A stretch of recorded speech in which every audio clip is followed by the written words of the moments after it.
Donc on va commencer on va attaquer les séquences de base.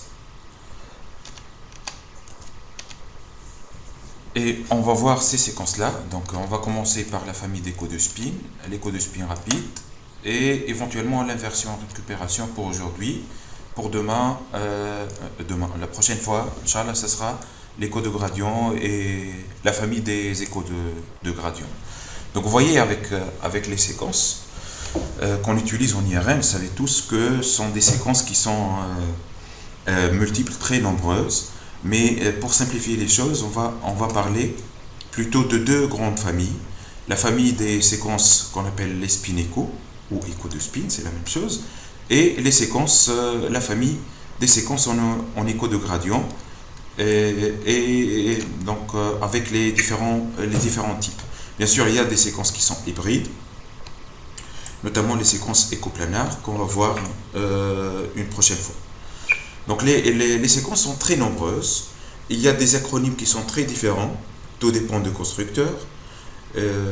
Mais normalement, c'est comme les médicaments. Hein. Donc il y a un DCI qu'on va utiliser pour simplifier les choses.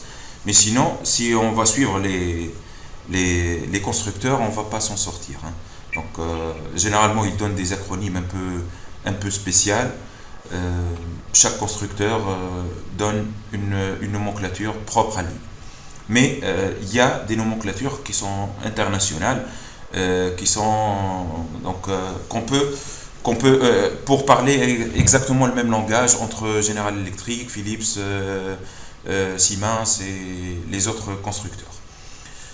Donc les objectifs de ces séquences sont deux objectifs, soit d'accélérer l'acquisition, soit pour aller vite, soit pour améliorer le contraste, que ce soit supprimer un tissu pour faire apparaître un autre tissu, ou améliorer le contraste au niveau des parties molles, au niveau entre la substance blanche et la substance grise.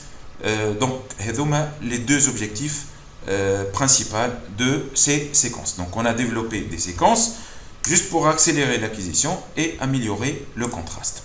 Donc on va commencer par la première famille, qui est la famille des séquences spin-écho ou écho de spin.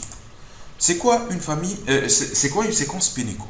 Bon, une séquence spin-écho, voyez ici avec Monsieur Fourier, et on a un plan de Fourier, c'est notre plan d'une coupe qui comporte 4 colonnes et 3 lignes. 4 colonnes, donc c'est dans la direction de la fréquence ou le gradient de lecture, et 4 lignes, c'est la direction de la phase. On voit ici le chronogramme d'une séquence, rien n'est affiché, mais juste pour vous montrer. Là, généralement, on met sur la première ligne l'onde radiofréquence qu'on va utiliser. Le gradient de sélection de coupe, il va être appliqué quand? Le gradient de phase, le gradient de fréquence, et là, c'est le signal. Donc, vous voyez, avec une séquence spin-écho classique, qu'est-ce qui se passe? Vous voyez, avec une séquence spin-écho classique, elle comporte une impulsion 90.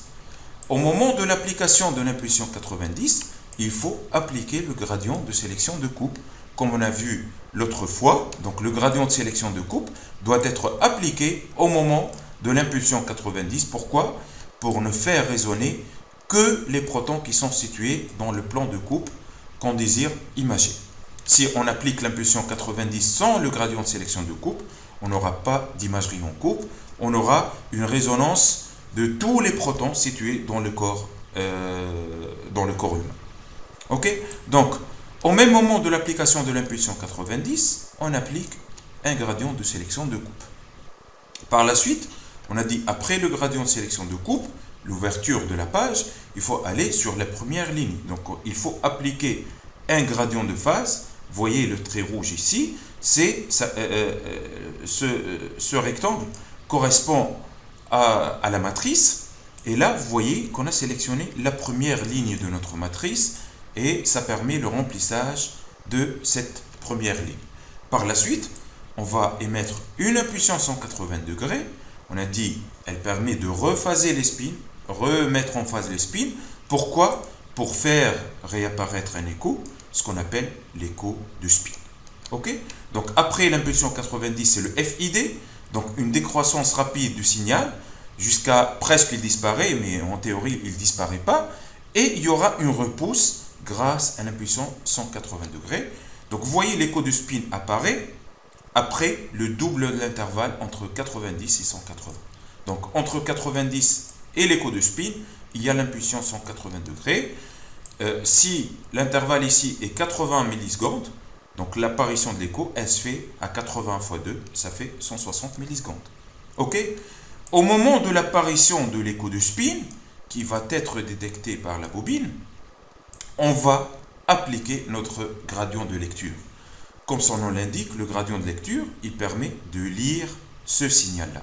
Donc le signal, il contient les différentes informations, les différentes fréquences au niveau de notre image qui vont être lues par ce gradient de lecture ou gradient de fréquence. Donc on l'appelle gradient de lecture tout simplement parce qu'il permet de lire l'écho de spin.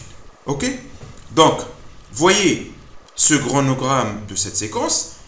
Cette séquence, elle permet, ce chronogramme, il permet de remplir une ligne de notre plan de Fourier. Pour remplir tout le plan, qu'est-ce qu'il faut faire?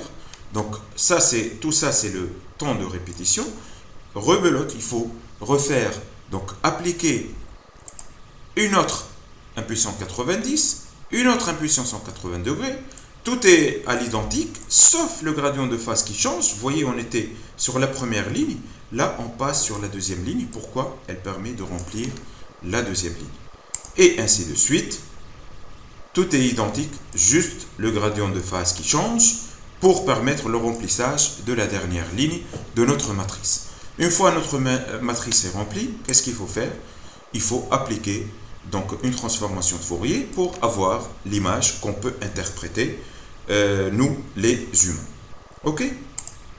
Voilà, donc ça c'est le temps d'écho, le temps de répétition. Donc la durée d'acquisition de notre plan de Fourier, elle est de combien? Eh bien, c'est très simple. Vous voyez, on remplit dans chaque TR une ligne. Donc qu'est-ce qu'il faut faire? Il faut multiplier le temps de répétition par le nombre de lignes et non pas le nombre de colonnes. Vous voyez, le nombre de colonnes, il est rempli d'un seul coup. Le gradient de lecture, il est rapide, donc il permet de remplir 4 colonnes, 10 colonnes ou même 1000 colonnes en une fraction de seconde. Ça ne gêne pas dans l'acquisition. Mais ce qui gêne, c'est le nombre de lignes dans notre plan de Fourier. Voilà, donc le temps d'acquisition de ce plan de coupe, il dépend du temps de répétition. Un TR à 500, ce n'est pas un TR à 10 000 millisecondes. Et le nombre de lignes de notre plan de Fourier. Donc la durée d'acquisition de ce plan de coupe, d'une coupe, est égale au TR fois le nombre de lignes, NY, c'est le nombre de lignes, fois le nex. C'est quoi le nex? Eh bien le nex, c'est le nombre d'excitation. Le nombre d'excitation, c'est quoi? Par analogie, si c'est votre premier cours d'IRM, je suis sûr que vous allez comprendre, mais très peu de choses. Si on refait, ou vous allez réécouter le speech, vous allez comprendre un peu mieux, et ainsi de suite. Donc, plus vous lisez ou vous étudiez un truc, vous allez mieux le comprendre à la fin. C'est la même chose pour l'IRM. L'IRM, si elle lit une ligne, c'est bien, mais si elle lit cette ligne 2 fois ou 3 fois, ce sera beaucoup mieux. Donc le nex, il permet le moyennage du signal et par conséquent, il augmente le rapport signal sur bruit.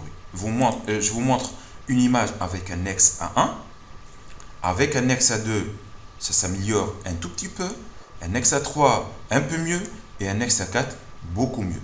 Donc, une IRM, généralement, elle ne lit pas la ligne de notre plan une seule fois, mais elle lit 2 fois, parfois 3 fois, et parfois 4 fois.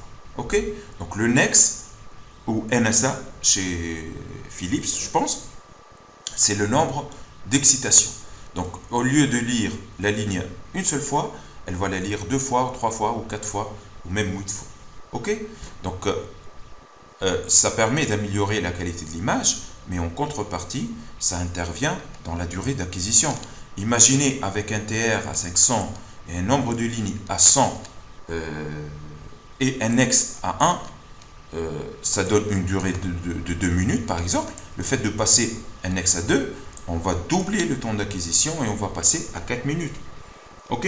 Donc le Nex, il augmente de façon très importante la durée d'acquisition. Mais ça permet en contrepartie d'améliorer la qualité de l'image. Donc si on n'est pas très pressé, on peut augmenter le Nex, surtout si on est face à un organe qui est fixe, n'est pas mobile, on peut augmenter le Nex, il n'y a pas de souci, ça permet d'améliorer la qualité de notre image et surtout le rapport signal sur bruit.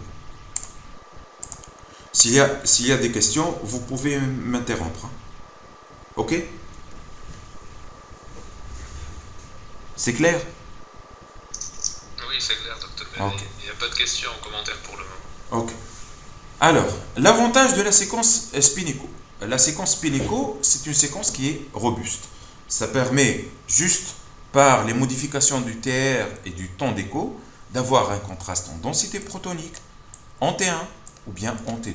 Donc elle est très robuste. Ça peut donner tous les contrastes, contrairement à d'autres séquences qui ne permettent que d'avoir un contraste T2, un contraste T1 ou parfois en densité protonique. Généralement c'est du T1 ou T2.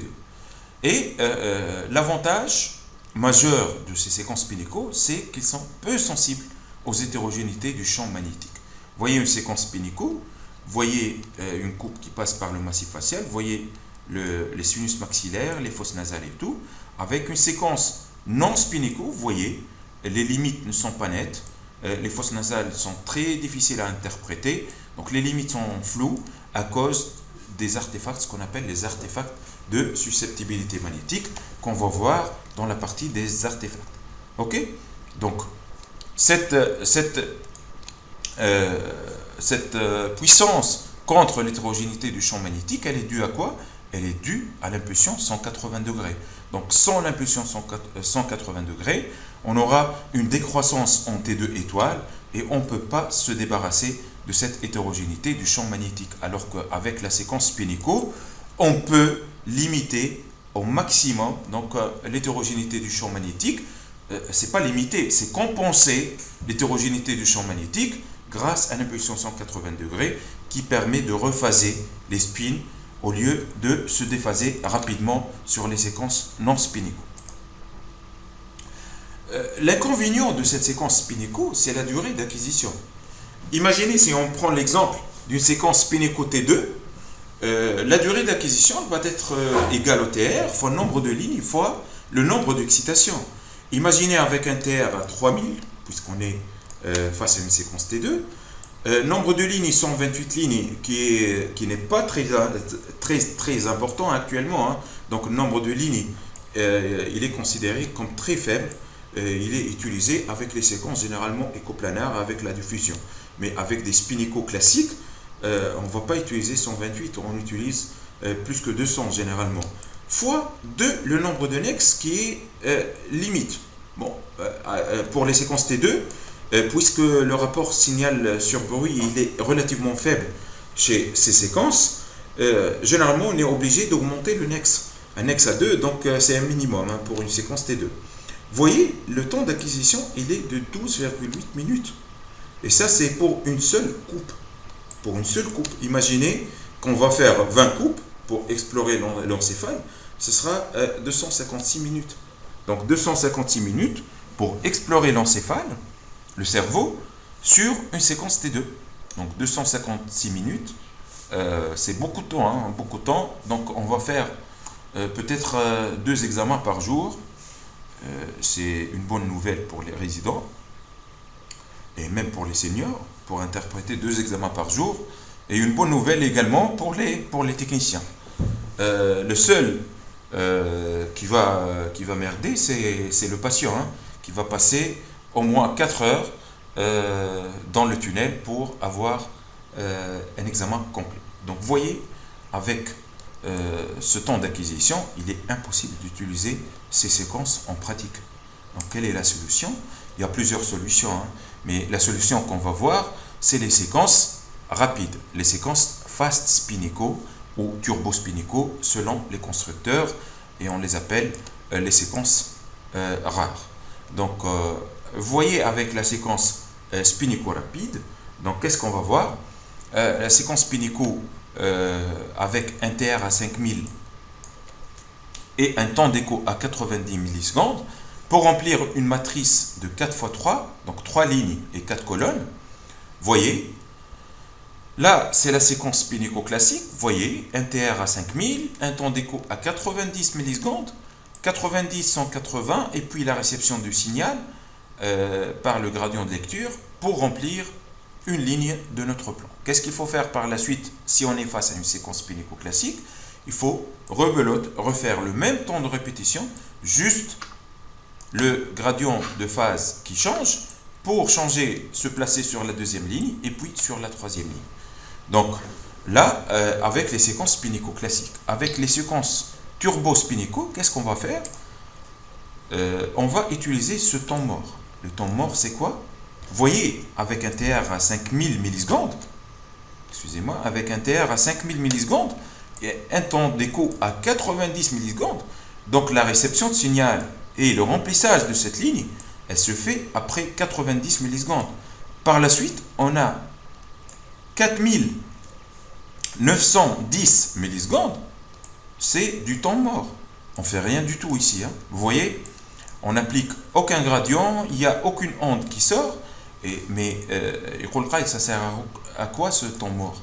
Ce temps mort, il sert à la repousse de l'aimantation longitudinale pour que le vecteur vert arrive à son maximum et le vecteur jaune disparaît complètement. Donc, c'est pour cette raison, il faut un temps mort qui est inévitable.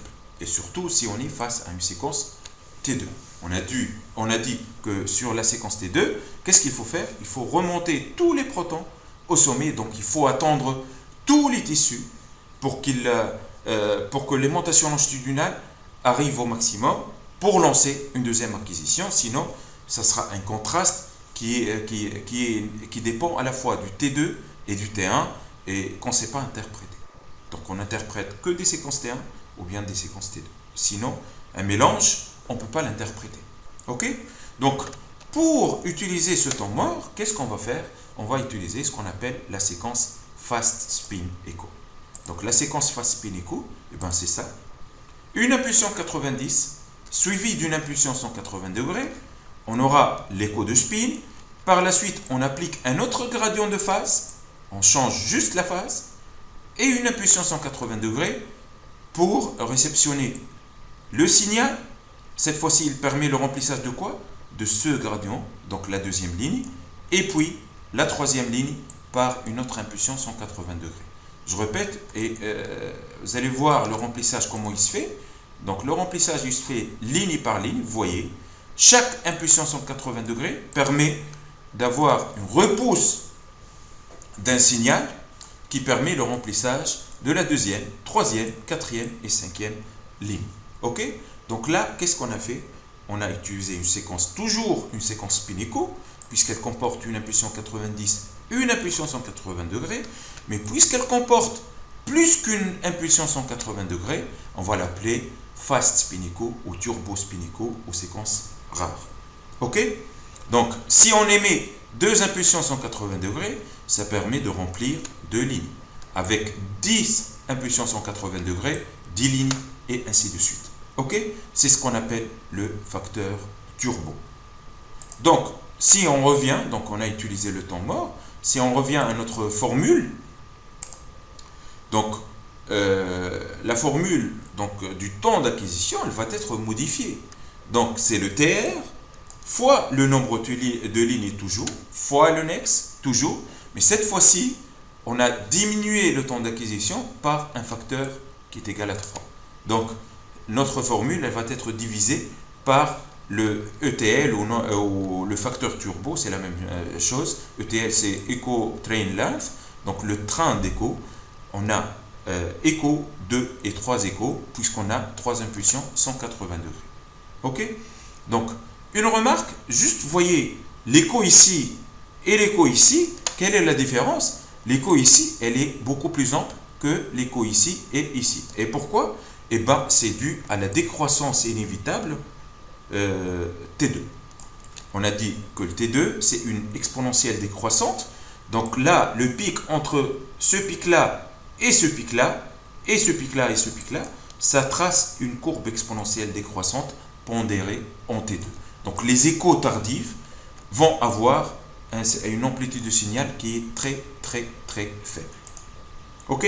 Donc la durée d'acquisition, c'est le TR fois le nombre de lignes fois le nex, et on va diviser par le facteur turbo. Donc la durée d'acquisition, elle est inversement proportionnelle au facteur turbo. Dès qu'on augmente le facteur turbo, on raccourcit notre séquence. Donc c'est une séquence qui est utilisée avec les TR très importants. Donc ça va de soi avec les séquences T2, puisqu'on utilise un TR qui est très lent. Donc on a beaucoup plus de chances de placer d'impulsion 180 degrés successifs pour utiliser un facteur turbo. Avec les séquences spinico T1, pardon, on a un TR qui est relativement court, à 500 millisecondes. Donc on ne peut pas placer, vous imaginez, on ne peut pas placer plusieurs impulsions 180 degrés dans un intervalle qui est relativement court. Et donc, les séquences turbo sont utilisées avec les T1, mais avec un facteur turbo qui ne dépasse pas les 4, 5 au maximum. Mais avec les séquences T2, on peut atteindre jusqu'à un facteur turbo de 24 jusqu'à 30 et même plus. Ok? Donc les séquences turbo spinico sont les séquences qui sont utilisées actuellement. Hein. Donc actuellement, on n'utilise plus les séquences spin-echo. On utilise essentiellement les turbo spin-echo. Ok? Micro, s'il vous plaît.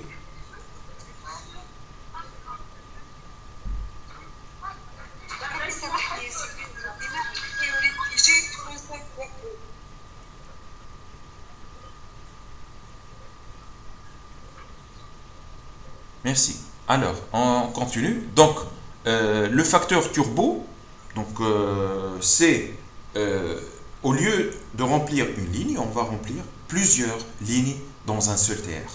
Donc, un seul TR, si on a un TR qui est très long, par exemple une séquence T2 avec un TR à 4000 millisecondes, on peut placer plusieurs impulsions 180 degrés. Alors qu'avec le spin-echo, on ne peut pas placer plusieurs impulsions 180 degrés. On ne peut remplir, on peut placer que quelques impulsions 180 degrés. Et décalage avec le phase spin-echo T1, les facteurs turbo ne dépassent pas les 4, 5 max, alors qu'avec les séquences T2, on a le droit de placer plusieurs impulsions 180 degrés dans un seul TR. Qu'est-ce qui change entre spin-echo et phase spin-echo? Eh bien, pas grand-chose. Juste le signal de la graisse qui, normalement, sur une séquence spin-echo classique, la graisse, elle est en hyposignal. Donc, une séquence spin-echo T2 classique, avec un facteur turbo qui est égal à 1, la graisse, elle est noire. Alors que vous savez tous, avec les séquences T2 qu'on réalise actuellement, on a la graisse qui est en hypersignal. Donc, la graisse, elle est en hypersignal. Pour beaucoup de phénomènes physiques qui sont assez complexes, mais retenez que la graisse, sur une séquence spin-echo classique, elle est en hyposignal.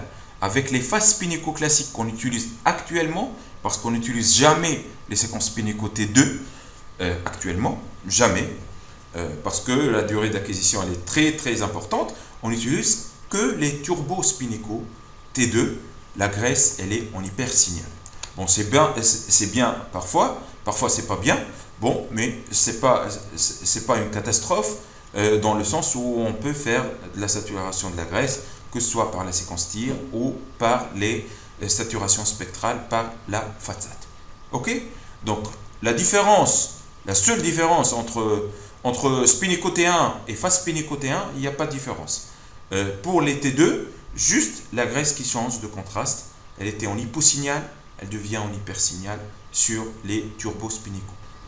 Ok? Est-ce qu'il y a des questions? Non, il n'y a pas encore de questions. Ok. Voilà. Donc, avec les T1, donc, il n'y a pas de modification de contraste du tout. Le facteur turbo qu'on va utiliser avec les séquences T1 ne dépasse pas un facteur turbo de 6. L'avantage, c'est une séquence qui est rapide, actuellement par rapport à la Spin-Echo. Donc si on utilise un facteur turbo de 2, on divise par 2 le temps d'acquisition. Vous imaginez, avec un facteur turbo de 30, on divise par 30 le temps d'acquisition. Toujours, c'est une séquence robuste, avec un contraste T1, T2 et même densité protonique. Et elle est peu sensible aux artefacts d'hétérogénéité du champ magnétique grâce aux impulsions 180 degrés. Donc, tant qu'on a une impulsion 180 degrés, on peut se débarrasser de l'hétérogénéité du champ magnétique. Se débarrasser indirectement, bien sûr. Donc, on compense l'hétérogénéité du champ magnétique et on aura une meilleure qualité d'image, notamment par rapport aux séquences écho de gradient. L'inconvénient, c'est l'hypersignal de la graisse, mais on a dit que, bon, parfois c'est un inconvénient, parfois c'est pas un inconvénient. Vous imaginez, donc, un cancer du rectum avec des séquences T2 FATSAT, on va pas être très fiable comme les séquences sans saturation de la graisse, où on voit mieux l'infiltration au niveau de la graisse du mésorectum. Donc c'est un avantage et un inconvénient. Tout dépend de la pathologie recherchée. Voilà. Deuxième inconvénient, c'est l'impulsion 180 degrés répétitive dans un intervalle de temps qui est très court. Qu'est-ce que ça entraîne? Un dépôt d'énergie dans les tissus biologiques. Voyez, avec une séquence Spin-Echo classique, on a dit que les impulsions RF entraînent un dépôt d'énergie, comme les ondes ultrasonores, c'est la même chose. Puisqu'elles contiennent de l'énergie, elles déposent de l'énergie dans un tissu. Donc, et vous imaginez, une impulsion 180 degrés, elle est beaucoup plus énergétique qu'une impulsion 90 degrés. Donc, avec une impulsion 90 degrés, on dépose de l'énergie dans le tissu, et par la suite, le tissu, grâce au vaisseau et tout, il peut se débarrasser de cette chaleur qui se dépose, et il va se refroidir une deuxième fois. Tout de suite après vient une autre impulsion 180 degrés, il y aura un échauffement des tissus, puis un refroidissement progressif. Puisque on utilise un TR qui est assez lent, donc le tissu il aura le temps de se débarrasser de la chaleur acquise par l'impulsion 180 degrés. Mais imaginez avec une séquence turbo-Spin-Echo, qu'est-ce qui va se passer? Eh bien, il y aura un échauffement en continu du tissu. Donc, il y a un dépôt d'énergie qui est très important, puisqu'on utilise beaucoup d'impulsions 180 degrés, qui sont très énergétiques, et avec des intervalles de temps qui sont réduits. Le dépôt il se fait de façon répétitive et très proche. Donc, on aura un échauffement du tissu biologique. Qu'est-ce que ça entraîne? Bon, ça entraîne des effets biologiques. C'est ce qu'on appelle le SAR, donc vous allez le voir donc, sur les consoles d'IRM, vous allez trouver toujours, il y a un SAR, donc généralement quand il augmente, il y aura un arrêt de l'acquisition. Donc dès qu'on dépose beaucoup d'énergie, il y a un message d'alerte qui arrive et il vous dit que vous allez déposer beaucoup d'énergie dans le tissu et qui peut être néfaste pour le patient, mais les recommandations donc, de la FDA et de la Commission européenne interdit l'utilisation répétitive des impulsions 180 degrés, notamment pour les bébés. Si vous avez remarqué, l'IRM ne fonctionne qu'avec le poids du patient. Donc il faut mentionner le poids du patient, contrairement au scanner. Le scanner ne demande pas obligatoirement le poids, mais l'IRM ne fonctionne qu'avec le poids du patient. Donc il faut le poids du patient pour qu'elle lance l'examen. Et pourquoi? Eh bien, tout simplement parce que elle sait l'IRM qu'elle va déposer telle ou telle énergie dans un corps. Déposer de l'énergie dans un corps qui fait 90 kg, ce n'est pas le corps d'un nourrisson ou d'un bébé qui fait 3 ou 4 kg. Ok? Donc, il y a des séquences qui ne sont pas utilisables chez le nouveau-né parce qu'il a un faible poids. Donc, il y a un risque de dépôt d'énergie qui est très important. Et donc, la machine, elle va interdire l'utilisation de ces séquences. Ok? Donc, généralement, l'astuce trouvée par les techniciens, c'est quoi? C'est d'augmenter le poids du patient. Le patient, il fait 50 kg, ils vont mettre 60 kg, 70 kg, et ainsi de suite. Ok? Et comme ça, ils ne vont pas être emmerdés par la machine à chaque fois d'avoir un message d'alerte contre le SAR, contre le dépôt d'énergie dans le tissu biologique. Donc le SAR, en français, c'est le DAS, DAS. Vous allez le voir souvent sur les publicités des téléphones portables, puisque les téléphones portables déposent de l'énergie dans le lobe temporal quand ils sont utilisés. Et c'est pour cette raison on préconise d'utiliser le kit main libre au lieu d'utiliser le téléphone très proche du lobe temporal. Ok? Est-ce qu'il y a des questions? Non, pas de questions, c'est clair. Ok. Voilà.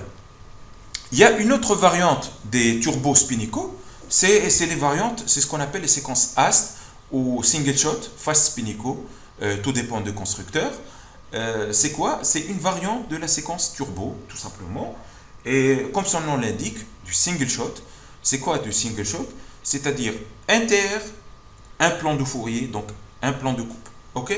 Donc on va pas, par exemple, avec les turbos spinicaux classiques, si on utilise un facteur turbo de 20, et on a un nombre de lignes de 100, donc il faut combien TR?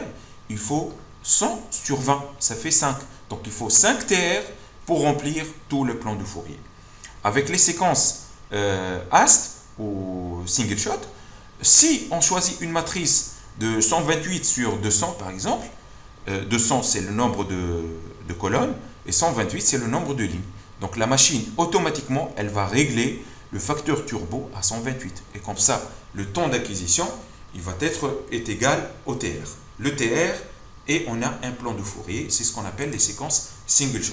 Donc un TR, une coupe. Ok? Ce sont les séquences qui sont utilisées en BILI-RM, vous savez tous. En BILI-RM, avec une apnée, généralement, on a une coupe, voire même deux coupes, dans un seul. Donc un TR, un plan de coupe. Ok? Comment on peut faire ça? Eh bien, c'est très simple. Voilà, 90 et puis un train d'écho. Donc un train de 128 impulsion 180 degrés. Si on choisit une matrice 160 x 160, c'est un facteur turbo de 160. Si on choisit 200 x 300, c'est un facteur turbo de 200. Ok? Quel est le problème de ces séquences? C'est que les échos tardives ont une amplitude qui est très faible. Ok? Et comme ça, qu'est-ce qu'on va avoir? On va avoir un rapport signal sur bruit qui est très faible. Ok? Et si vous avez remarqué, les séquences de BILI-RM sont des séquences qui sont granitées. Mais est-ce que ça gêne ou pas? Bon, ça gêne pas beaucoup dans le sens que ces séquences sont utilisées avec les BILI-IRM, l'Uro-IRM, les Myelo-IRM. Et qu'est-ce qu'on cherche avec ces séquences? On ne cherche pas grand-chose. On cherche des lacunes, par exemple, un calcul de la voie biliaire au niveau de la voie biliaire qui est dilatée. La voie biliaire, qu'est-ce qu'elle contient? Elle contient du liquide. Et du liquide, donc normalement, le liquide, il est en hypersignal très important contre le calcul qui est en hyposignal. Donc à la limite, on s'en fiche un peu de contraste au niveau des parties molles. On a déjà un contraste naturel entre liquide hypersignal et tout ce qui n'est pas liquidien, il est en hyposignal. Ok? Donc ce sont les séquences AST. Bon, il y a deux méthodes, deux démarches. Il y a chez Siemens les séquences AST. Chez les autres constructeurs, c'est les single shot, fast spinico. Quelle est la différence? Le résultat est le même. Hein. La différence, juste pour l'acquisition. Donc, pour les single shot fast spinico, si on a une matrice de 128, donc elle va utiliser un facteur turbo de 128. Alors que pour Siemens, si on choisit un facteur, une matrice de 128 lignes, qu'est-ce qu'elle va utiliser? Elle va utiliser un facteur turbo de 64. 64, qu'est-ce qu'il permet? Il permet le remplissage de la moitié du plan de Fourier. Ok, donc je répète l'animation. Vous voyez, avec la séquence AST, donc le facteur turbo qui est choisi, il permet le remplissage d'un demi-plan de Fourier. Par la suite, qu'est-ce qu'elle va faire? Elle va utiliser la propriété du plan de Fourier qui est symétrique. Il est symétrique. Donc, qu'est-ce qu'elle fait? Elle fait du copier-coller. Donc, elle prend le moitié, elle fait du copier-coller et elle va le placer en dessous. Et comme ça, on a notre plan de Fourier. Parce que j'ai oublié de vous dire que le plan de Fourier, il a une symétrie. Il a une symétrie par rapport au centre. Vous voyez, ce quartier-là, il est équivalent à ce quartier-là. Ce quartier-là, il est équivalent à ce quartier-là. Ok? Donc, un demi-plan, puis elle va le dupliquer pour avoir une image. Laquelle des techniques donne une meilleure qualité d'image? Eh bien, les deux techniques donnent la même qualité d'image. Pourquoi? Parce que si on choisit un facteur turbo à 128, on a imaginé qu'on a 128 lignes ici. Avec un facteur turbo de 128, on est avec les spin-echo. Les single shot, c'est 128 acquisitions. Donc les échos tardifs sont très faibles. Ok? Donc on aura une image avec un rapport signal-sur-bruit qui est égal à X. Imaginez qu'on est chez Siemens et on a 64 lignes. Effectivement. On a 128 lignes, mais on va faire l'acquisition d'un demi-plan, donc 64 lignes. On aura des échos qui sont relativement élevés par rapport aux échos tardifs de 128 lignes. Mais qu'est-ce qu'on va faire ici? On va faire du copier-coller. C'est quoi ce copier-coller? Le copier-coller, comme si on a fait un X qui est égal à combien? Qui est égal à 0,5. Ok? Avec les single shots, on a fait l'acquisition de 128 lignes, donc le next, il est égal à 1. Si on fait l'acquisition d'un demi-plan, comme si on a utilisé un next à 0,5. Donc, en fin de compte, ça revient au même et on aura à peu près la même qualité d'image. Ok? C'est la seule différence à peu près entre les séquences AS et les séquences single shot. D'ailleurs, les séquences AS, c'est Half Acquired Turbo Spin Echo. Donc, c'est l'acquisition d'un demi-plan en turbo spin echo. Ok? Ce sont des séquences qui sont fortement pondérées T2. J'ai oublié de vous le dire. Pourquoi? Puisqu'on ne peut pas placer 128 impulsion 180 degrés dans un TR qui est très court. Avec un TR à 500, c'est impossible de placer 128 impulsion 180 degrés. Et c'est pour cette raison on est obligé d'augmenter le TR. Si on augmente le TR, on passe dans le domaine du T2. Donc on aura des images qui sont pondérées T2. Donc on ne peut pas avoir une séquence AST qui est pondérée T1. Pour un problème technique, c'est qu'on est obligé d'augmenter le TR. Ok, c'est clair? C'est clair? Oui, c'est clair. Ok. Oui. Voilà.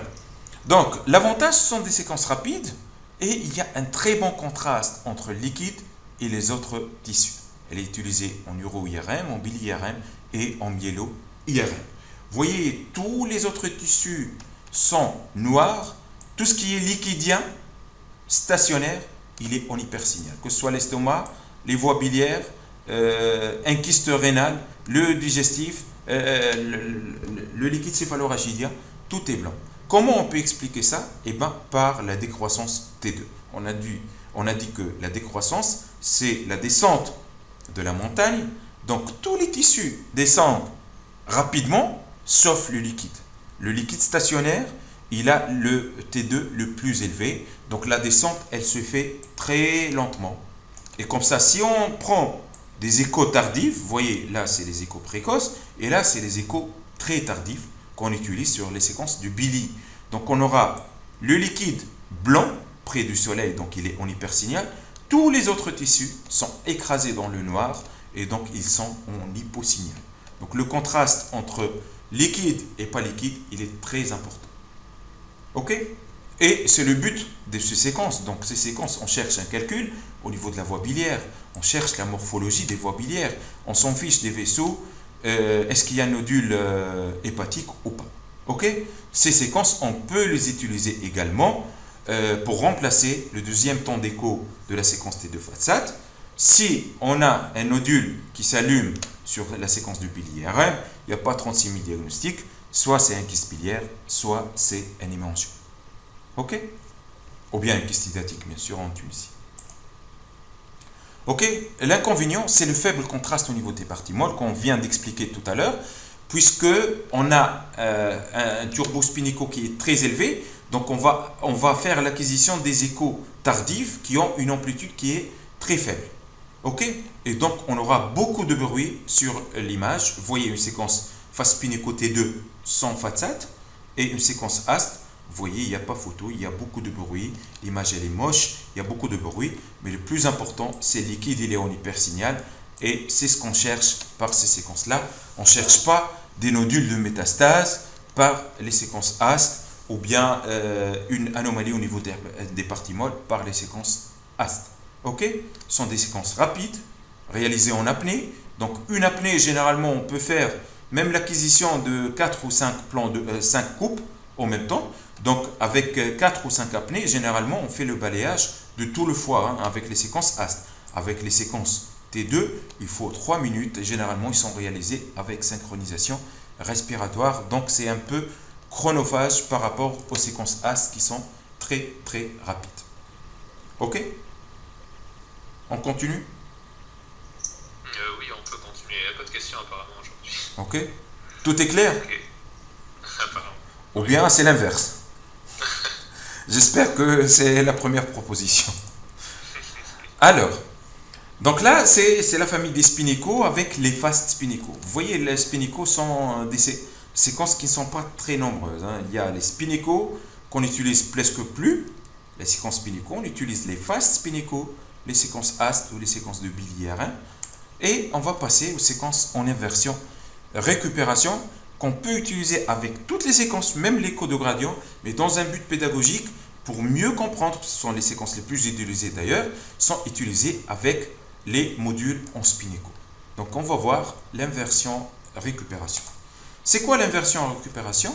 Eh bien, ça c'est la séquence standard, spinico classique, avec l'impulsion 90, 180, le gradient de sélection de coupe, gradient de phase, gradient de fréquence au moment de l'apparition du signal. Ça, c'est la séquence standard. C'est quoi une séquence en inversion récupération? Eh bien, c'est très simple. C'est une séquence standard, mais qu'on va la précéder par un module en inversion récupération. C'est quoi ce module? C'est une impulsion 180 degrés. Donc, au lieu de commencer par les 90, on va commencer par une impulsion 180 degrés avec laquelle on peut émettre une impulsion, un gradient de sélection de coupe. Puis, on attend un petit intervalle de temps, ce qu'on appelle le temps d'inversion, pour lancer la séquence classique. Que ce soit spinico classique ou turbo spinico, c'est la même chose. Ok? Mais l'essentiel, la séquence, elle débute par une impulsion 180 degrés. Donc, qu'est-ce que ça va entraîner sur le plan image ou sur le plan spin? Vous voyez, donc là, le chronogramme de façon très simple, 180 degrés, 90, puis 180 degrés, la réception du signal ici. Ok? Donc, qu'est-ce qu'on a ajouté? On a le TR, on a le temps d'écho qui n'est pas affiché ici, et on a un autre paramètre qui est le temps d'inversion, le TI, qui peut être affiché sur les consoles de post-traitement. Si vous avez remarqué, vous allez voir le TR, le temps d'écho, éventuellement si la séquence en inversion récupération, notamment les séquences flair, les séquences tir, vous allez voir un autre paramètre qui apparaît qui est égal au TI. Ok? Le TI, donc c'est en millisecondes, comme le TR et comme le temps d'écho. À quoi sert cette inversion récupération? Eh bien, vous allez voir, avec la séquence spin-écho, vous voyez, avec la séquence spin-écho, la substance blanche et la substance grise, après une impulsion 90, qu'est-ce qui va se passer? Eh bien, c'est la repousse de l'aimantation longitudinale, le vecteur vert qui augmente progressivement selon le T1 de la substance blanche ou la substance grise. Vous voyez, le T1 le plus court ici, c'est la substance blanche. La substance blanche, elle monte rapidement, donc elle a un T1 plus court. Et le contraste, il est, si on va appliquer une séquence spin-écho T1, donc on va choisir un temps d'écho et un TR qui est court, et donc on aura un contraste ici. Donc la substance blanche, elle va être blanche, la substance grise, elle va être grise. Le contraste ici, c'est ça. Donc ça, c'est le maximum de contraste. Imaginez qu'on va lancer l'acquisition avec une impulsion, cette fois-ci, non pas 90, mais on va débuter avec une impulsion 180 degrés. Donc qu'est-ce qui va se passer? Au lieu de commencer le parcours par le rez-de-chaussée, ils vont commencer par le moins 10. Ok? Donc le moins 10 en sous-sol. Et qu'est-ce qui va se passer? Donc le parcours, il augmente. Puisque le parcours augmente, qu'est-ce qui va se passer? Eh bien, le contraste, il va augmenter. L'analogie, elle est très simple. Si on va faire une course moto ou voiture de Monastir à Sousse, et on aura un écart de 10 minutes, si on va augmenter, on va rallonger le parcours à Tunis, l'écart, il va augmenter. Il va augmenter jusqu'à 30 minutes et même plus. Donc on augmente le contraste. Obligatoirement, le contraste, il va augmenter si on commence par le moins max. Donc vous voyez, ça c'est le vecteur vert. Donc là, c'est le vecteur vert maximal. Voilà, là on va commencer par le moins max pour qu'il disparaisse et puis il devient positif de nouveau pour atteindre son maximum ici. Ok? Donc là, c'est le principal avantage de l'inversion en récupération, améliorer le contraste par l'augmentation du parcours. L'exemple type de cette séquence, c'est les séquences, ce qu'on appelle les séquences T1 flair, les séquences qu'on utilise en IRM cérébral pour voir le cortex, le ruban cortical. Ce sont des séquences en inversion en récupération dont le but, c'est d'augmenter le parcours et donc augmenter le contraste entre substance blanche et substance grise. Ok?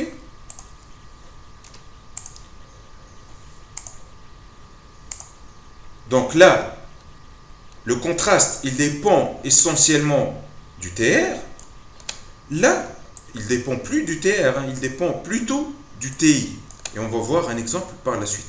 Donc le TI, il conditionne le contraste sur ces séquences T1 flair ou séquences en inversion en récupération. Vous voyez la différence entre la substance blanche et la substance grise. Il n'y a pas photo entre la séquence en inversion en récupération et la séquence spin-écho T1 classique ou turbo spin-écho T1 classique. Ok? Est-ce qu'il y a des questions? Non, pas encore. Ok. Voilà. Le deuxième but, c'est d'annuler le signal d'un tissu. Comment annuler le signal d'un tissu?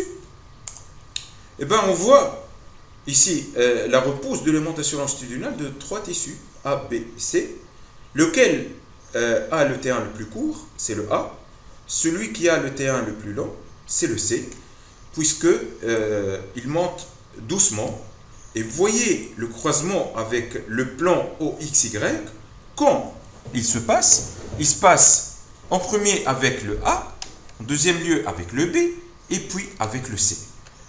Là, si on fait les calculs et on veut calculer le temps de passage de la substance C par le plan OXY, donc on part du moins max, et puis il diminue jusqu'à s'annuler, puis il devient positif de nouveau. Donc vous voyez là le vecteur rouge, là il est inversé, là il s'annule, et puis il augmente progressivement jusqu'à atteindre le maximum. Ok? Quand il passe par 0, eh ben, les calculs donnent qu'il passe par le plan OXY. Si on sait le T1 du tissu, il faut juste le multiplier par 0,69 et on aura le croisement entre la courbe d'ascension de l'aimantation longitudinale avec le plan OXY. Donc c'est par des calculs mathématiques, c'est rien de plus simple. Pour calculer le passage par la ligne de base, il faut multiplier le T1 du tissu par 0,69. Si on multiplie, par exemple, on veut annuler le signal de ce tissu-là, donc on va choisir un TI qui est égal à 0,69 le T1 du tissu B. On lance l'acquisition, donc une impulsion 180 degrés, repousse, et puis à ce moment-là, qu'est-ce qu'on va lancer? On va lancer l'impulsion 90 degrés.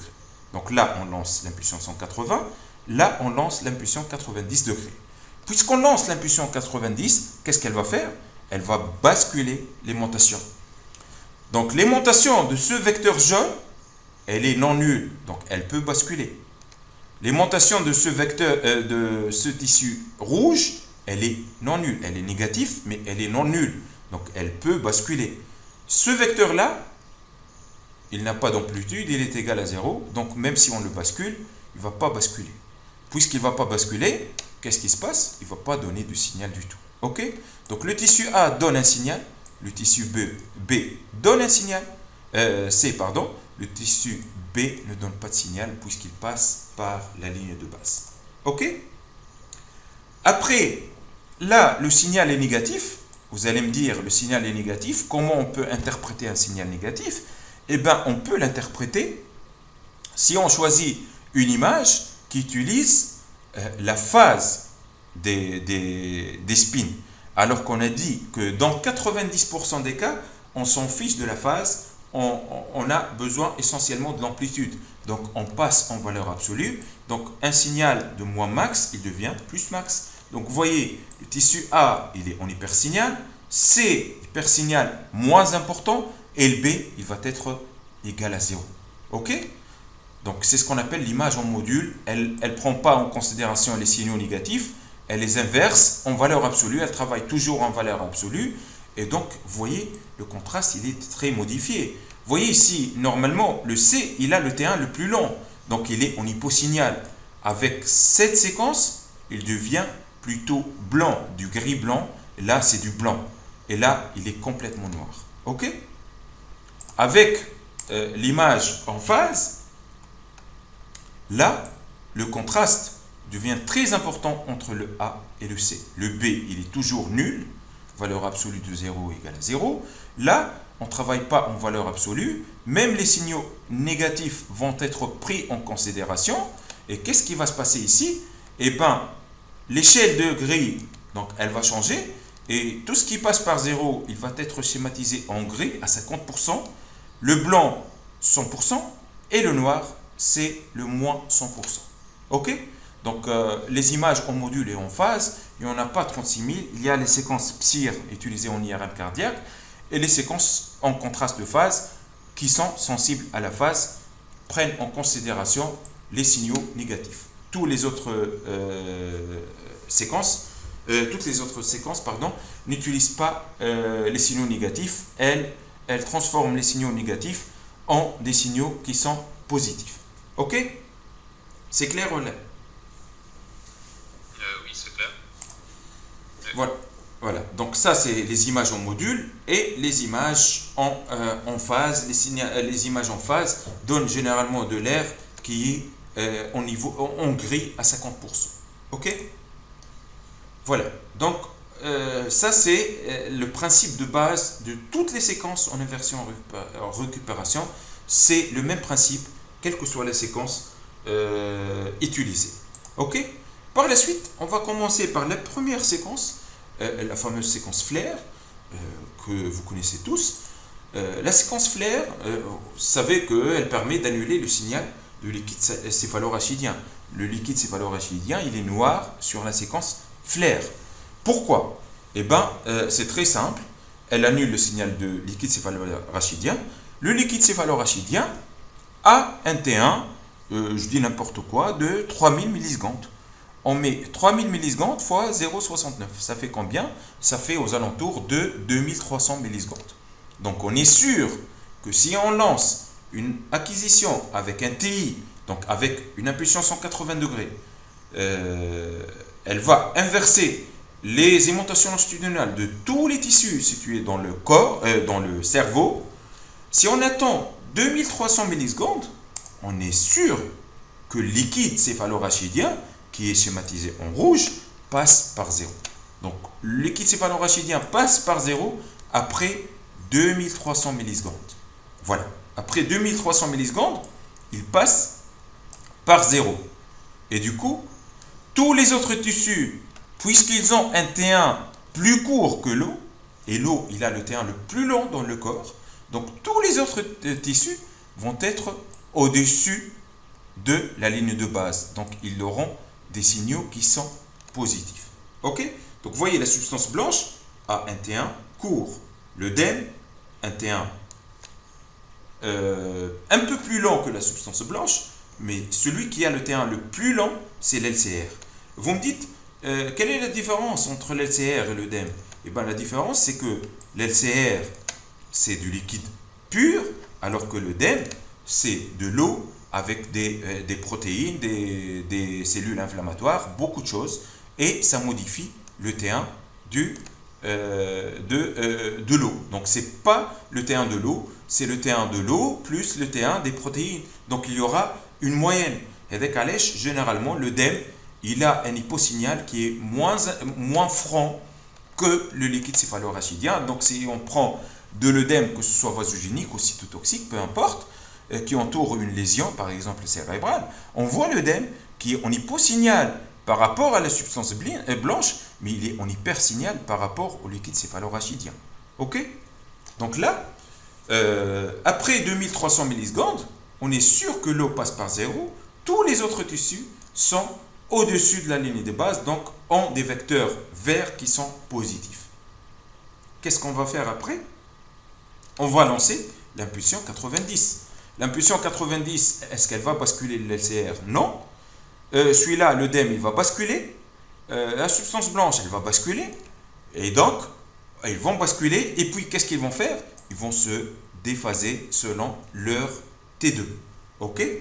Donc, selon leur T2, puisque l'œdème a un T2 qui est plus long que la substance blanche, donc il va descendre, mais très lentement. Et la substance blanche, elle va descendre rapidement. OK?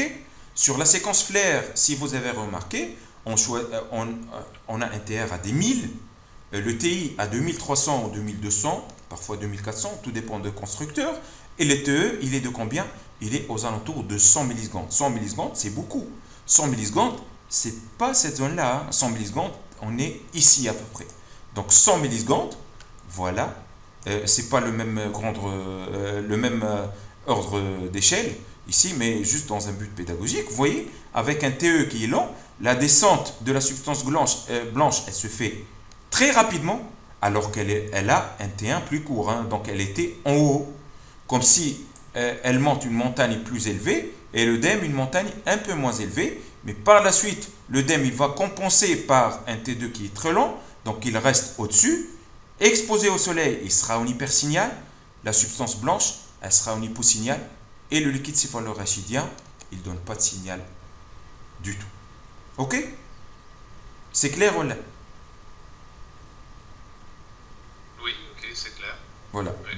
Donc, si je vous dis que la séquence flair, ce n'est pas une séquence T2, est-ce que vous allez me croire? Eh bien, la séquence la flair, effectivement, elle commence, elle prend, donc le contraste, il est dû à l'effet T1. Hein. Donc, vous voyez, sans l'impulsion 180 degrés, c'est quoi? C'est l'inversion de l'aimantation longitudinale. C'est le vecteur, là on étudie le vecteur vert. Donc, on part sur une séquence à la base T1. Mais par un temps d'écho qui est très élevé, on change le contraste ici et on aura plutôt un contraste T2. Ok? Donc, vous voyez, la séquence flair, ce n'est pas une séquence T2, ce n'est pas le vrai T2. On part avec les propriétés T1 des tissus. On a saturé le liquide céphalorachidien, non pas parce qu'il a un T2 qui est long, mais tout simplement parce qu'il a un T1 qui est long. Donc, on a utilisé 0,69, le T1 de l'eau. Donc, c'est une séquence à la base T1. Mais puisqu'on utilise un temps d'écho qui est très élevé, on inverse le contraste entre la substance blanche et l'œdème passe au-dessus de la substance blanche à cause du temps d'écho qui est élevé. Donc, qu'est-ce qu'on va avoir? Eh bien, vous voyez, l'œdème, il est en hypersignal, la substance blanche, elle est en hyposignal, et le liquide céphalorachidien, il est en asignal, il ne donne pas de signal du tout. Ok? Donc la séquence flair, c'est un TI qui est élevé, il sature le signal de l'eau. Avec un temps d'écho qui est très élevé, on peut avoir un contraste T2. Ok? Mais la flair, c'est pas une séquence T2 pure. C'est pas du T2. On appelle le T2 flair, mais en réalité, c'est une séquence flair qui donne un contraste T2. Mais à la base, elle exploite les propriétés T1 des tissus. Et sans les propriétés T1, on ne peut pas annuler le liquide céphalorachidien. Est-ce que c'est clair? Oui, c'est clair, oui. Voilà. Vous voulez qu'on continue ou on s'arrête? C'est comme vous voulez. Ok, mais très bon tour, madame. Si vous voyez que ça devient un peu compliqué, je sais que fait les cours de confinement, donc je sais pas. C'est à vous de juger. Écho de gradient, c'est ça? Mais la séquence tire. Et والله je me rappelle plus الحقيقة. مش محضر الواحد. Les gradients, non pas. L'écho de radio peut-être مازال شوية معناتها فهمت. Mais مازال peut-être la séquence tire. On continue la séquence tire et puis on s'arrête. Oui, ouais. Je pense. Merci. Ben, voilà. Oui, les commentaires ils disent qu'ils veulent continuer. Ben, ok. Alors, donc, l'avantage de la séquence flair, c'est une meilleure détection des lésions de la substance blanche périventriculaire. Donc, elle est devenue incontournable. Avant, il n'y avait pas cette séquence, fin des années 90, il n'y avait pas la séquence flair. On faisait que la séquence T2 avec les séquences en densité protonique. Donc, vous voyez, on aura du mal à voir les hypersignaux ici, alors que sur la séquence flair, ça saute aux yeux directement. Donc, on voit les hypersignaux qui sont en rapport avec une modification du T1 de l'LCR. C'est la même pour ceux qui font de la neuroradio. Moi, je ne fais pas de la neuroradio de toute façon, mais l'hémorragie méningée, on la voit très bien sur les séquences flair. Pourquoi? Parce que l'hémorragie méningée, ça modifie le T1 de l'LCR. L'LCR, avec un peu de sang, des protéines et tout, ça modifie son T1. Et puisque son T1 il est modifié, il n'est plus annulé par l'inversion en récupération. Et c'est pour cette raison on voit l'hémorragie méningée très bien sur les séquences flair. Ok? L'inconvénient de la séquence flair, c'est la durée d'acquisition, puisque un TR qui est lent, mais surtout un TI qui est égal à 2300 millisecondes. 2300 millisecondes, c'est beaucoup, hein? C'est 2 secondes dans chaque TR. Donc ça augmente le temps d'acquisition par rapport à une séquence T2, donc face Spinnaker T2, et il y a du bruit dans l'image, notamment par rapport à la séquence T2. Et d'ailleurs, toutes les séquences en inversion en récupération ont un rapport signal sur bruit qui est faible. Pourquoi? Et le rapport signal sur bruit, il dépend de quoi? Là, j'ai oublié de vous le dire. Sur le plan séquence Spinnaker, laquelle, à votre avis, qui a le meilleur rapport signal sur bruit?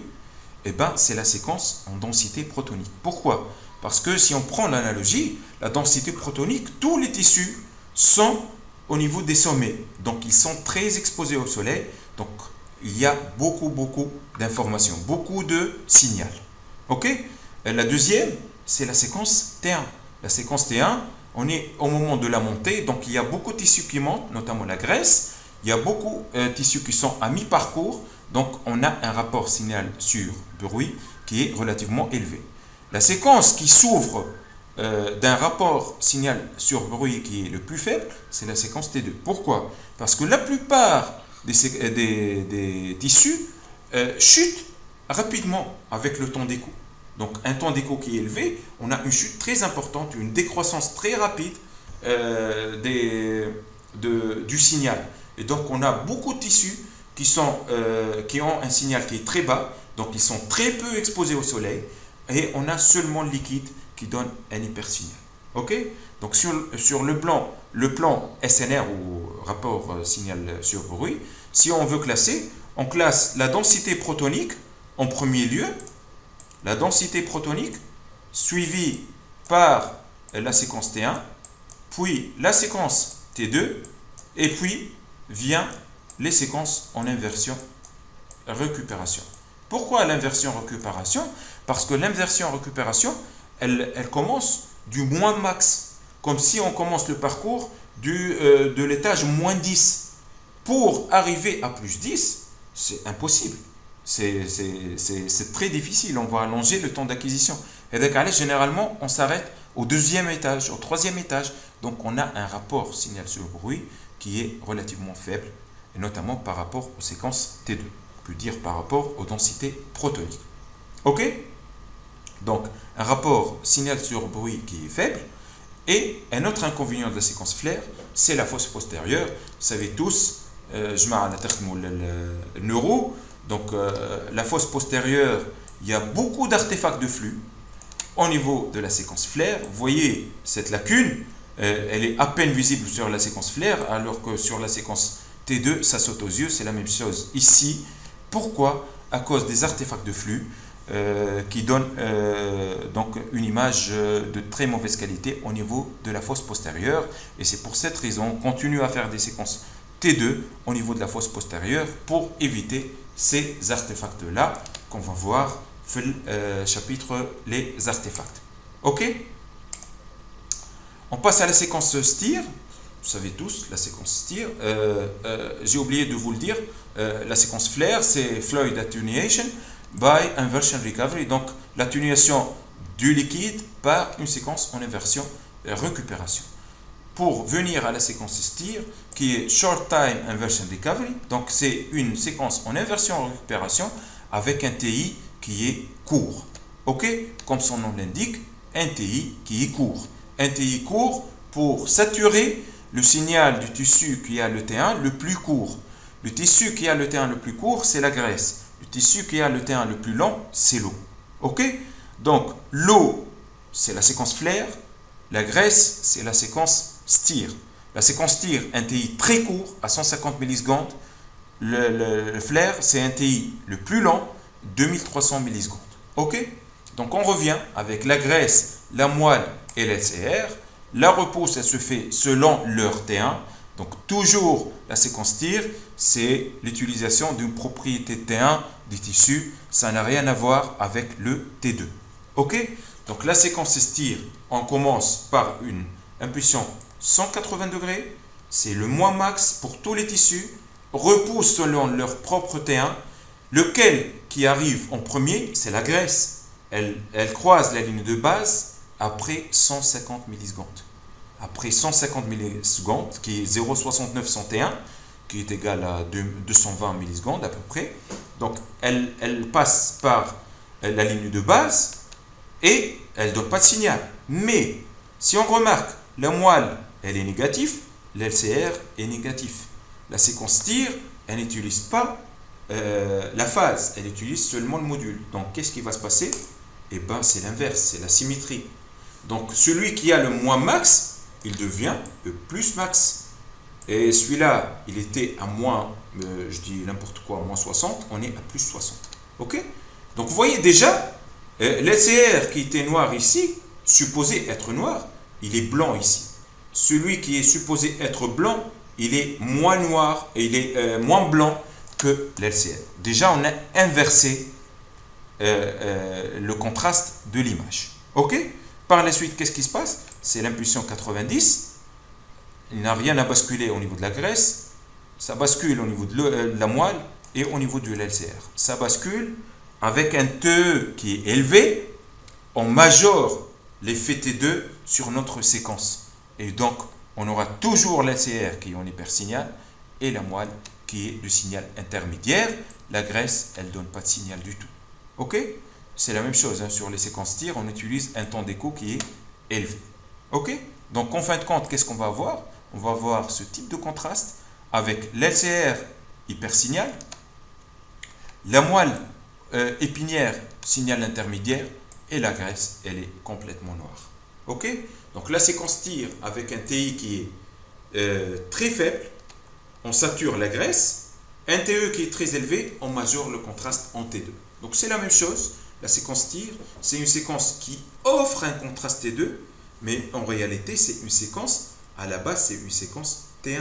Elle commence par une inversion de l'aimantation longitudinale des vecteurs verts des tissus et ça n'a rien à voir avec les vecteurs jaunes des tissus. Donc elle exploite l'effet, l'aimantation longitudinale des tissus. On a un effet T2 grâce au bascule et la tente beaucoup, donc un TE qui est très élevé, ça permet de déphaser ces vecteurs verts qui étaient dans l'axe OZ. Ils ont basculé par l'impulsion 90 dans le plan transversal et puis ils vont essayer de se déphaser selon des T2. Ok? Donc la séquence tir, c'est pas une séquence T2, c'est pas le T2. Hein. T2, Fatsat et stir, théoriquement, ça donne pas le même contraste exactement. Ok? Tam T2 Fatsat ou stir, c'est la même chose, mais sur le plan technique, ça n'a rien à voir. Ok? Ça donne à peu près le même contraste, mais en théorie, c'est pas exactement la même séquence. Ok? Oui,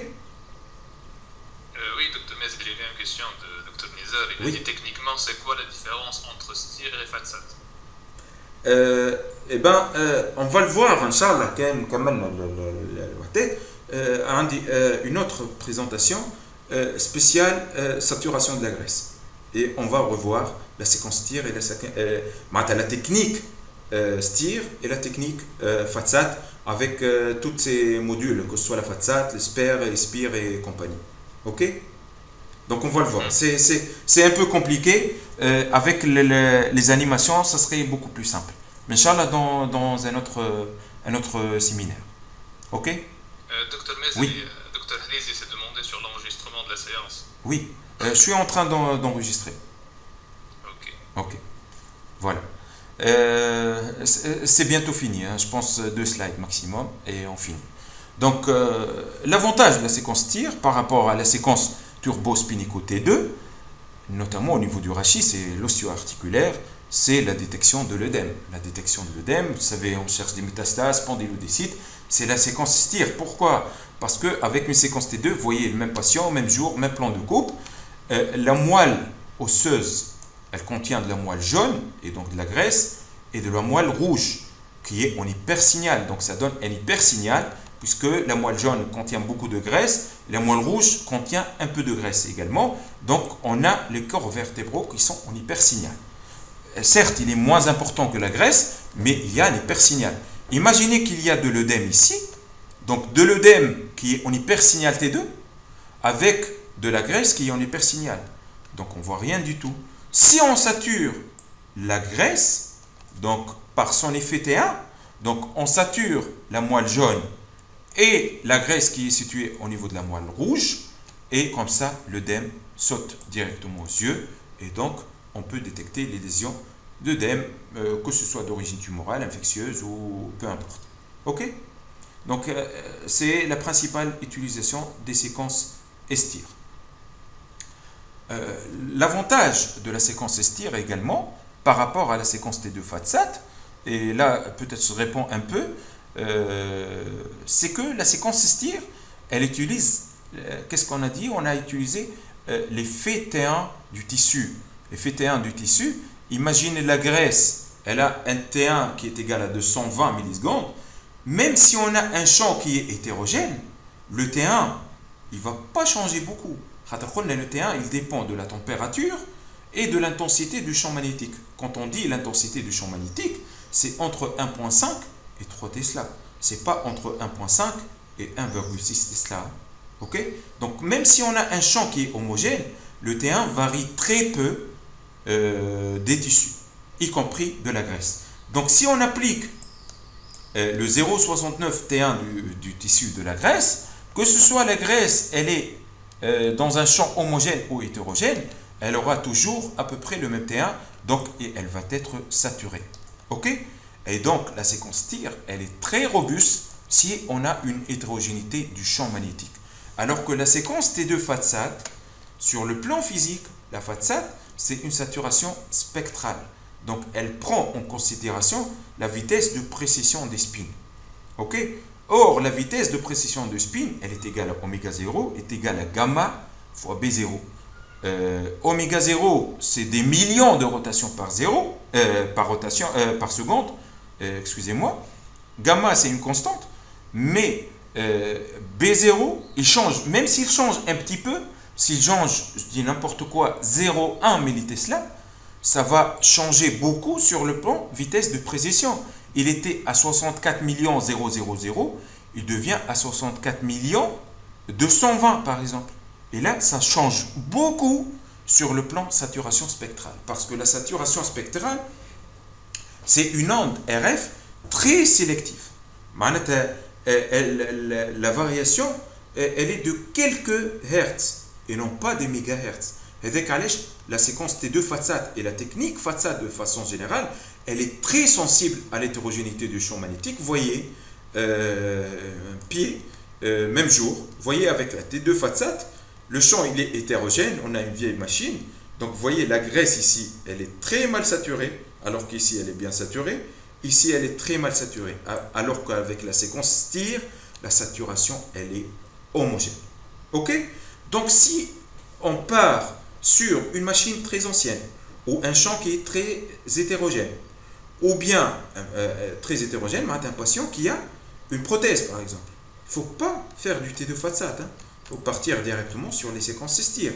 Si on a un fauve qui est très élevé, un fauve c'est un champ de vue, le champ de vue, le champ d'exploration, il est très large. Par exemple, une séquence sagittale du rachis.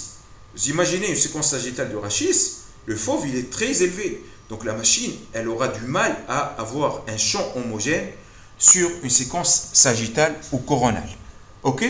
Donc, on aura un champ qui est très hétérogène, donc la saturation, elle va être médiocre avec la saturation spectrale, donc avec la Fatsat.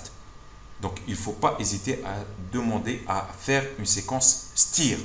D'ailleurs, une astuce, si vous voulez un jour acheter une IRM et vous allez parler avec le constructeur, bien sûr, il va vous fournir des belles images, mais sur le plan pratique, si vous voulez voir si vous avez une belle machine ou bien une machine qui est de qualité moyenne, il faut réaliser une séquence T2, Fatsat, coronale, avec le fauve le plus large qui passe par l'abdomen. Si vous avez une saturation homogène de la graisse en tout point, donc vous êtes sûr que vous avez une belle machine. Si vous avez une saturation médiocre, notamment au niveau des coins supérieurs et inférieurs, vous allez avoir certainement une distorsion de l'image et une mauvaise saturation de la graisse. Donc, pour pousser au maximum votre machine, ce n'est pas une séquence axiale ou une séquence sagittale qui passe par le genou, ou bien une séquence flair sur le cerveau, c'est une séquence coronale Fatsat T2 qui passe par l'abdomen, avec le fauve le plus large, 50 cm ou un peu plus. Ok? Voilà, donc ça c'est l'avantage de la séquence TIR. Et c'est pour cette raison, la plupart des centres d'IRM, quand on part sur un rachis, on fait du T1 et une séquence TIR, si on cherche des métastases, on ne fait pas du T2 Fatsat. Mais si on a une très belle machine qui fait bien les T2 Fatsat et un sature bien, pourquoi pas faire une séquence T2 Fatsat, ça donne à peu près la même image, voire même une meilleure qualité d'image. Et je vous montre l'exemple d'une poignée en T2 Fatsat et une séquence TIR, même jour, même patient, même plan de coupe. Vous voyez, il n'y a pas photo entre le T2 Fatsat et les STIR. La séquence T2 Fatsat, de loin, elle est supérieure.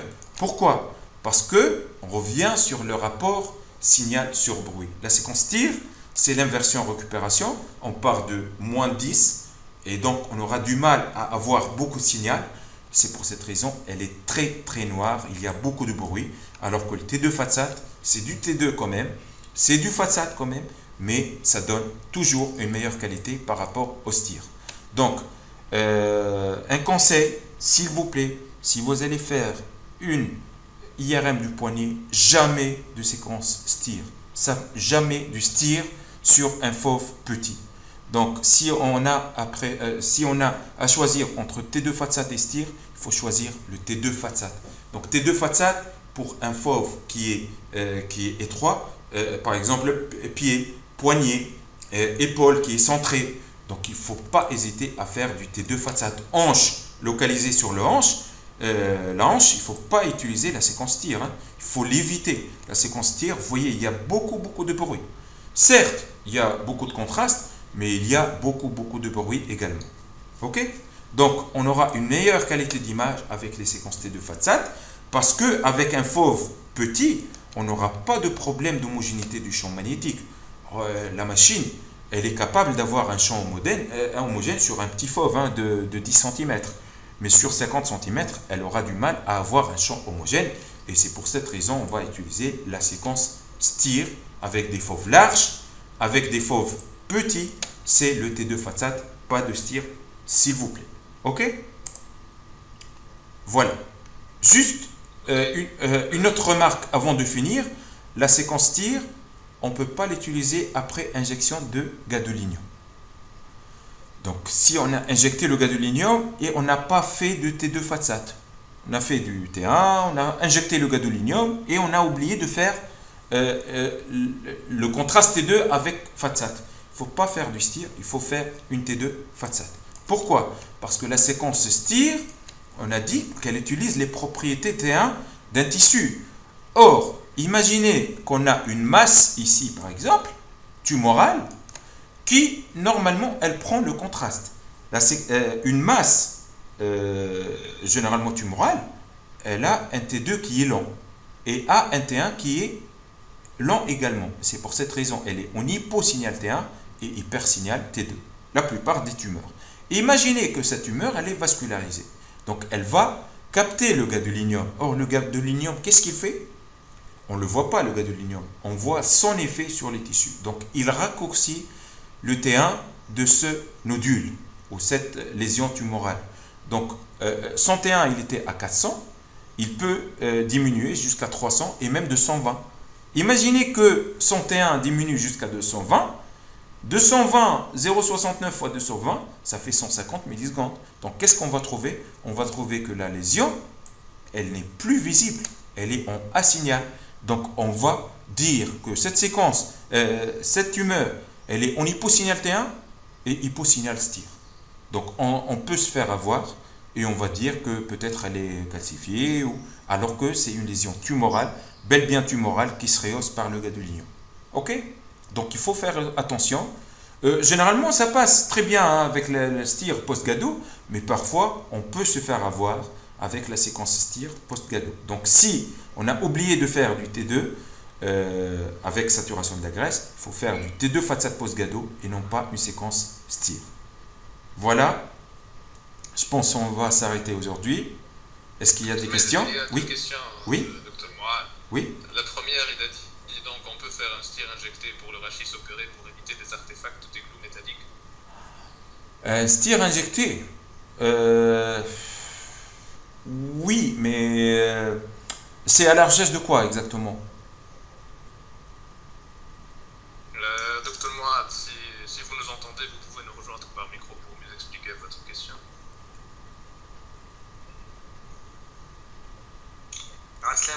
Aslam. Juste ma question, c'est pour les IRM, donc les rachis post-opératoires. Voilà, le FATSAT, il est annulé par l'artefact métallique des clous. Oui. Donc on ne peut pas rechercher des collections au niveau du site opératoire. Oui. Est-ce qu'on peut faire un STIR injecté à la recherche de collections? Parce qu'on sait que le FATSAT, finalement, moi je suis si j'ai bien compris, à mon avis, pour un rachis post-opératoire, à mon avis, ce qu'il faut faire, c'est du turbo-spinnéco T1, sans FATSAT bien sûr. On fait le STIR avant GADO, et comme ça on peut voir les collections, l'hypersignal et tout en ayant une saturation qui est plus ou moins homogène. Certes, elle ne va pas être parfaite, mais ce qui est sûr, elle est beaucoup plus homogène que le T2 FATSAT. Par la suite, qu'est-ce qu'il faut faire? À mon avis, ça c'est à mon avis, il faut faire du T1 post-gado sans saturation de la graisse et par la suite faire une soustraction. Mieux que faire du T1 FATSAT avant et puis après gadolinium, puisque tout autour de la prothèse, on n'aura pas de saturation. Mais STIR post-gado, on ne va pas voir le gadolinium. Il faut faire attention. C'est une séquence à la base T1. Elle utilise les effets T1, mais on ne voit pas le gadolinium. On voit son effet et dans des conditions bien particulières. Généralement, une séquence s'estire post-gado, qui m'estire avant gado. Il n'y a pas beaucoup de différence. Mais parfois, on peut se faire avoir si on est face à un nodule qui va se rehausser beaucoup par le gadolinium et il voit son T1 qui devient très proche de la graisse. Ok, donc de 220 millisecondes. Elle n'est pas spécifique à la graisse, elle est spécifique à tous les tissus qui ont un T1 qui est égal à 220 millisecondes. C'est clair, là? C'est clair. Voilà. Juste une autre question. Oui. Bon, pour les séquences, donc les niveaux que le protocole t'a lancé pour les scléroses en plaques, il préconise plus les séquences flair donc, après injection de gado. Oui. Est-ce que pour le rehaussement, on a le spinico, le TSE, pour le rehaussement, la recherche de rehaussement nodulaire, donc, à le flair, est-ce que... La flair post-gado. Mais pour la flair post-gado, franchement, je ne peux pas vous répondre parce que je ne fais pas beaucoup de neuro. Et pour la flair post-gado, la flair, elle sature le LCR. Donc, généralement, elle n'intervient pas beaucoup sur le gadolinium. Après, l'effet du flair post-gado par rapport au flair sans gado, je ne peux pas vous répondre, mais le TI, la séquence flair, ce n'est pas le TI de la séquence tir. La séquence tir, c'est un TI qui est très court. Donc, il peut être gêné par le gadolinium.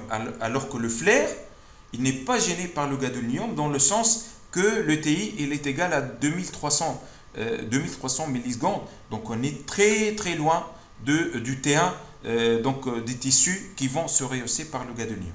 Mais franchement, T1 post-gado fait la sclérose en plaques, je peux pas vous répondre sur le principe pourquoi le T1, le flair post-gado, il est plus sensible que le flair sans gado. Merci. Voilà. Le flair T1 des gados. Entre parenthèses, c'est pas un flair, le T1. Ah, je sais pas, est-ce que le T1 des gados. Ah, le flair T1. Ah, le flair T1, c'est l'inversion récupération. Et dans ce cas, c'est on rallonge le parcours et donc on augmente le contraste. Je croyais que c'était le flair T2, le flair classique. Le flair T1, normalement, théoriquement, c'est par une augmentation du parcours, puisqu'on commence du moins max. Donc on augmente le parcours et donc on augmente le contraste, que ce soit avant gado ou après gado. Voilà. Est-ce qu'il y a d'autres questions? Non, il n'y a pas d'autres questions pour le moment. Voilà. Donc je vous remercie.